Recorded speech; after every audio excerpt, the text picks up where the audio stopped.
tushunadi. Shu 49 yoshimda bir kam 50 ekan. Bir kam 50 yoshimda siz sevganimga 5 yil 8 oy bo'ldi. Nimaga deng? İnsoniylik uchun sevdim. Odamlar sevdi deganda boshqa narsa tushunadi. Mana birinchi sevgim Allohga. Birinchi sevgim otamga, onamga, jigarlarimga, farzandlarimga qolaversa sizga bo'lgan. Nimaga deng? Siz insonsiz. Voy, shu gap, voy, yamishkalaringizga. Agar xudo bo'lmaganida yamishka bo'lib qolardim. Haqiqatan endi to'g'ri ishlaylar. Mazor ekanman, sevaman. Nimaga sevasan deylar? İnsoniylik uchun sevaman. Endi sevgi degan narsada boshqa narsa tushunmayman. Allohga sevgi, onaga sevgi, otaga sevgi, farzandga sevgi, vatanga sevgi. Mana sevgimsizku. Qanaqa? Va hech qachon Hilolaxon senga qara. Butun xalq oladi. Sizning shunaqa ayolingiz bor ekan.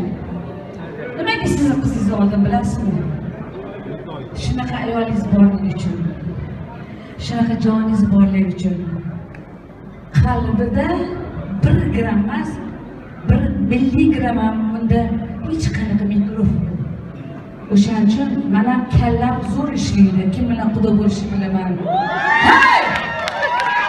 O'shaning uchun kim nima desa desin, shu ayolingizga, sizni joningizga, sizni qalbingizga, sizni boringizga, voy, oppoq oyim, qalbi qoydi, qaymoq oyim. Shu qaymoq oyingizga nonni botirib yeyuring, lekin hech qachon to'ymang. O'shaning uchun bilasizmi, bilmayman, lekin katta ketyapti deb o'ylamanglar. Bugun men qancha gapirsam gapiraveraman. Chunki o'g'illik tuqqan gubernator, qiz tuqqan jim turibdi. O'shaning uchun Zoir aka, men nimaga siz bilan quda bo'ldim? Sizni shunaqa go'zal ayolingiz uchun. Bu inson bizlarni ham jannatga olib kiradigan inson yoningizdagi. Hilolaxon, men shunaqa sizni hurmat qilaman, yaxshi ko'raman. Nimaga yaxshi ko'raman? Men ko'p narsani sizdan o'rgandim. Quda sizlikman. Oldin o'rtoq edim, sensiz so'radim. O'shaning uchun voy ko'rishlaringizga qoldi. Haqiqatan Zoir aka, Alloh shohid, qalbi, men o'yladim O'zbekiston emas, yer yuzida meni qalbimdagi qalb yo'q deb o'yladim. Lekin bittasi unib chiqdi. Bu ham bo'lsa sizni juft halolingiz. Shu halolingizga butun xalq oldida men nima qilaman? İnsoniylik uchun, qalbi go'zalligi uchun. Men o'yladim, bitta qalbi go'zal men bo'lsa deb o'ylardim, lekin yutib chiqqan ayol bilan, erkak bilan quda bo'laman dedim. O'shaning uchun qarayman. Hech kimga ta'zim qilmayman, qilmaganman Allohdan boshqa. 1 2 3 5 6 7 ta'zim qilaman. Chunki sizni qalbingizga yetadigan. Buni hamma bilsin. Noto'g'ri tushunmaylar. Menda pulim bor, boyligim bor, vijdonim bor, hamma narsa bor. Uyim bor, joyim bor, qalbim bor, sevgim bor, otashim bor. Lekin men bitta narsaga yetaman. Sizlarga Xudoni nazarda tushgan inson hali shu dunyoga kirib 49 yoshimni ko'rmadim. Lekin 50 ga o'tarimda Xudo menga nasib qildi.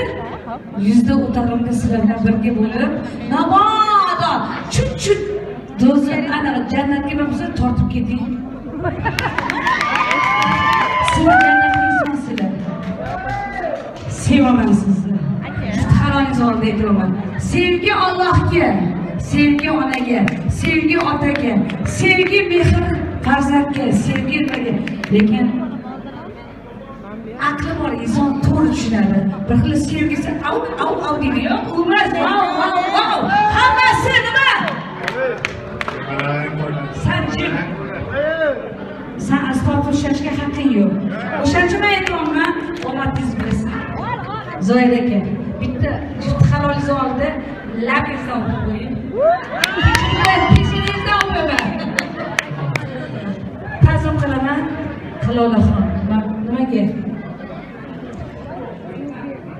İnsonni zo'r tushunaman. Shunaqa zo'r ayolsiz. Mahallangizni. Ila ishonasizmi? Shunaqa siz zo'r inson ekansiz, shunaqa ayollar peshingizga bergan ekan. Hilolaxon, mani ham bitta iltimosim bor xalq oldida. Jannatga kirganingizda yoki qolib ketsam yoki maqsad mani ozgina tortib olishingizni Xudodan so'rab qolaman. Chunki jannatning insonlarga men qudamandim. Sog'lik bo'lsin, salomatlik bo'lsin. Dilfuzaxon shunchalik yorib, chiroyli bo'lib yurakdan gapirganiga o'rni bor, chunki Dilfuzaxon necha yillik sinashgan opa-singil bo'lib